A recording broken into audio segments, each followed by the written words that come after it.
Welcome back to the workout as promised. Clean squat and press now. So we're just going to run through each of these individually, ever so briefly. We're going to allow that hand to swing under. We're going to pop, catch. We're going to breathe, flare. Going to breathe again. Strong core, up and over and back. And that would be one repetition. Now, you can allow your creativity to flow here. I'm not going to say you have to do this, or here is the way that the experts do it, or if you're not doing this way, you're missing out. You can change every repetition. You can change every 5. You can change every 10.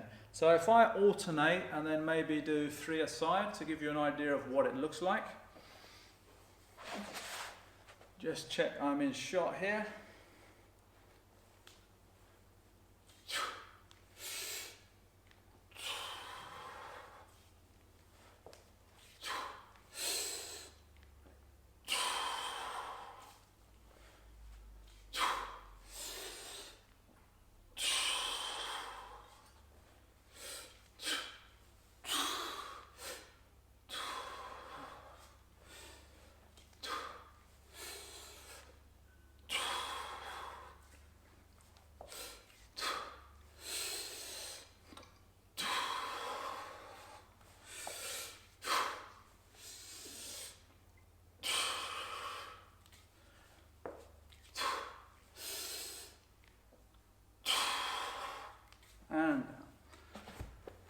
So I can guarantee you that's about 130, and my resting has been as low as 38, not anymore. Resting for me is about 40, 46, 48. For 130, I get 130 going for a comfortable jog. Now think about that. 16 kilos of mass used in a very short space. Now it went from here to here to here to here. So what, several feet of transition every few seconds. Not much compared to some of the bigger stuff you can see in the gym. But that's enough to get me puffing and really working that peripheral heart rate. Why? Because instead of just isolating one body part, I'm literally working, I would easily say, a minimum of 70 to 80% of the musculature to varying degrees in the body during that entire sequence. I can guarantee you that with the right weight, even the one under, the one that you think is the right weight, put 5 minutes on the clock and do that at a comfortable, safe pace. We're not here to rush it, it's not a sprint. Treat it more like a comfortable jog, yeah?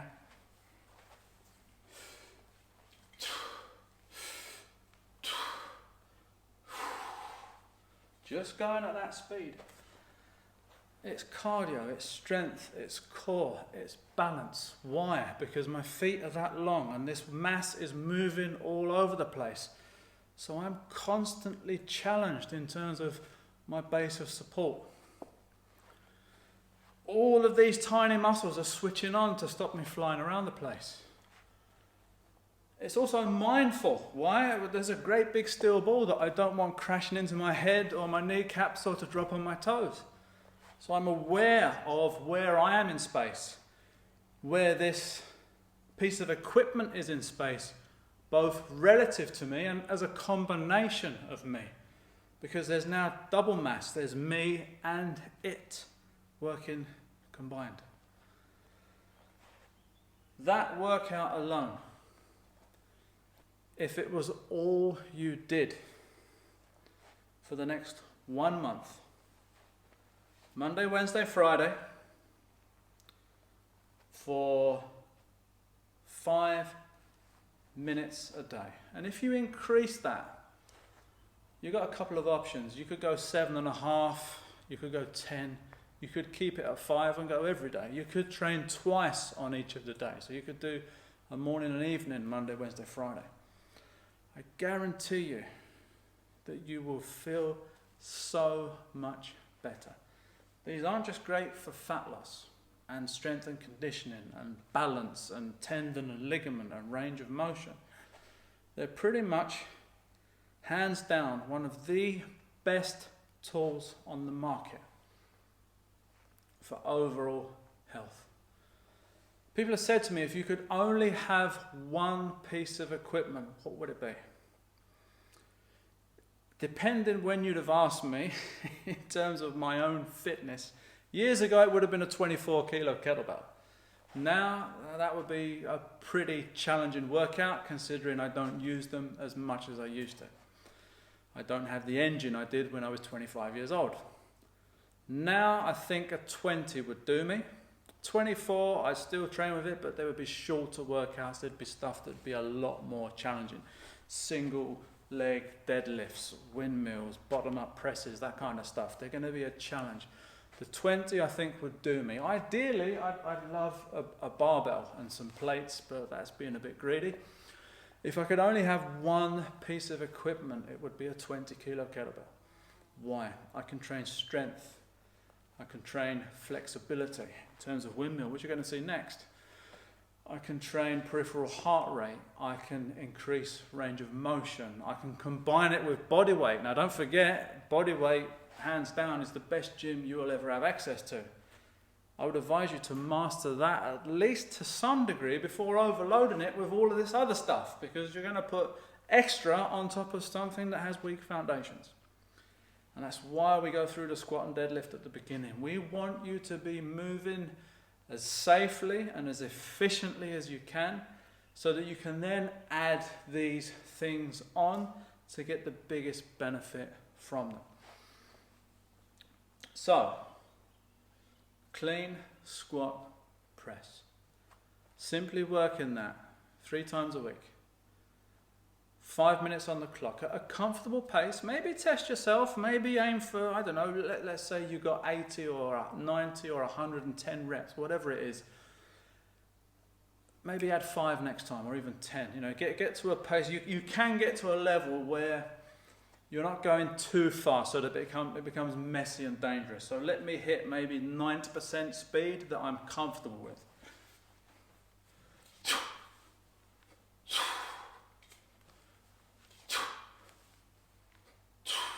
Now if you notice, there is a pause, because what's very easy is to press out of the squat and actually get rid of half of the press and making it almost a push press. That I wouldn't train at that pace. For me it would be about 70%, particularly if I was going for 5 or 10 minutes. Why? Well, if you think about it, the tortoise beat the hare for a very good reason. Yeah, you're going to be thrashing away thinking, I've got this. 40 seconds, 50 seconds, my goodness, I can't see straight. And you're going to melt like a candle. Take your time. It's a marathon, not a sprint. I would be.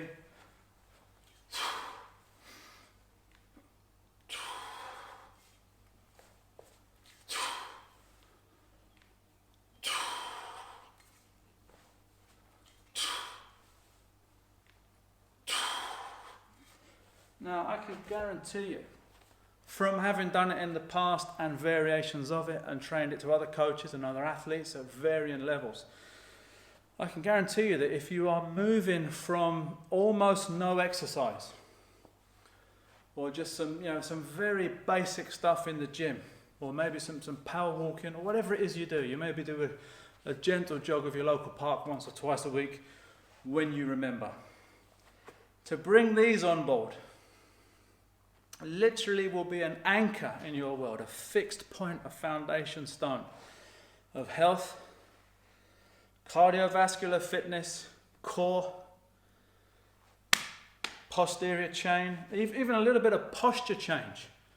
Because a lot of us are I'm guilty of it as well. Laptop lifestyle, social media, clients on Zoom and Skype and everything else.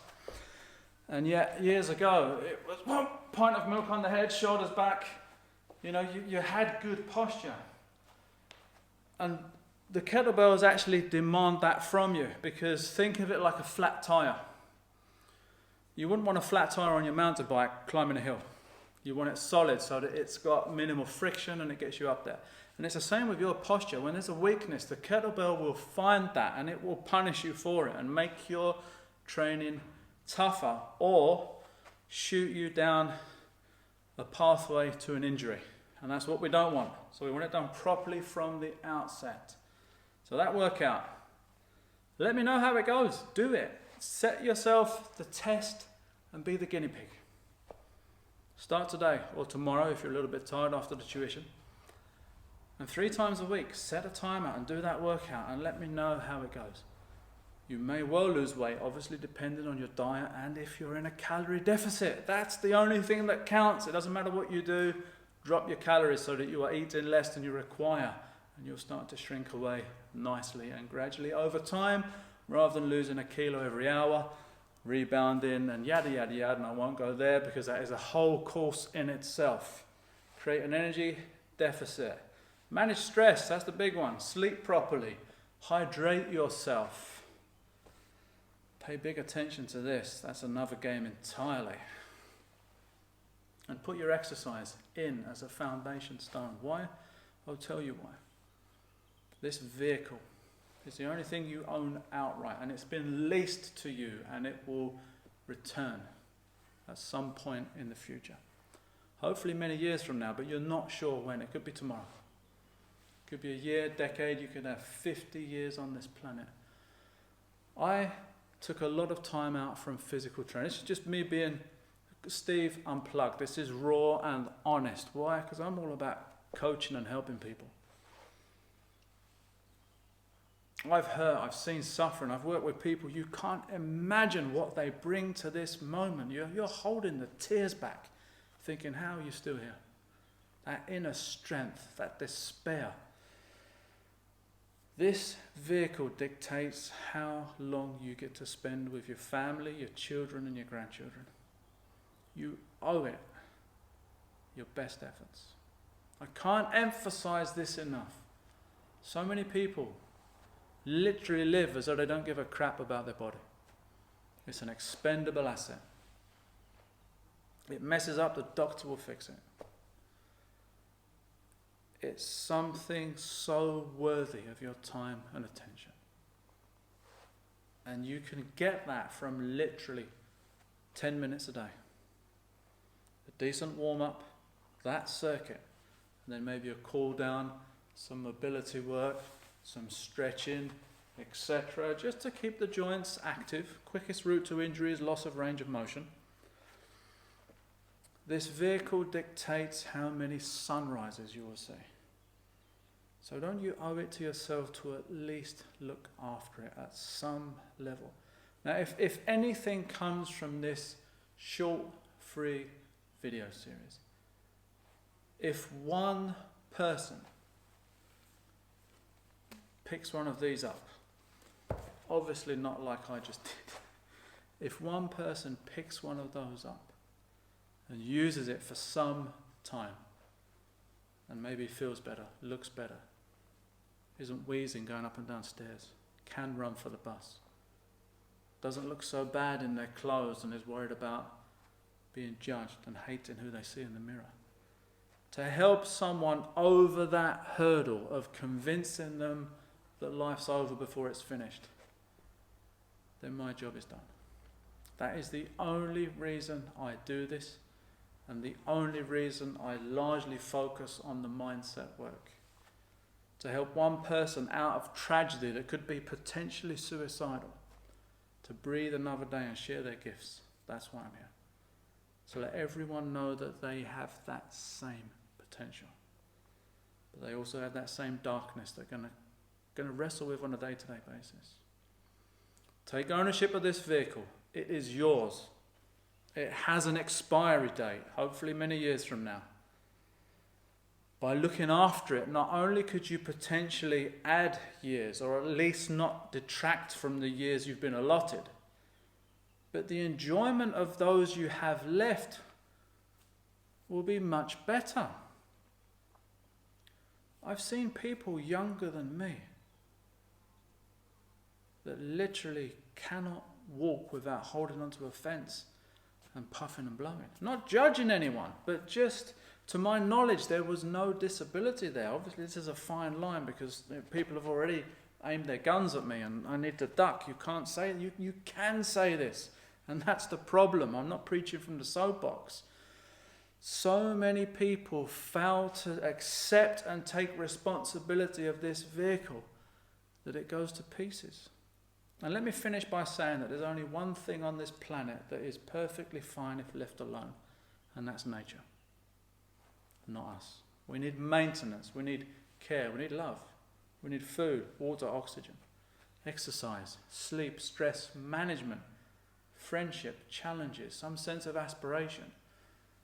And I can convince you, hopefully, that a huge amount of those are actually a factor of how efficient and healthy this is and how good you feel being you. Because if you hate the person in the mirror, you bring that to every situation, relationship, challenge, and thing you're going to face in life. So my message here is health is wealth. Own it, step up, and make it a thing that's important, because you are not going to let yourself down anymore. You can trust you. You can rely on you.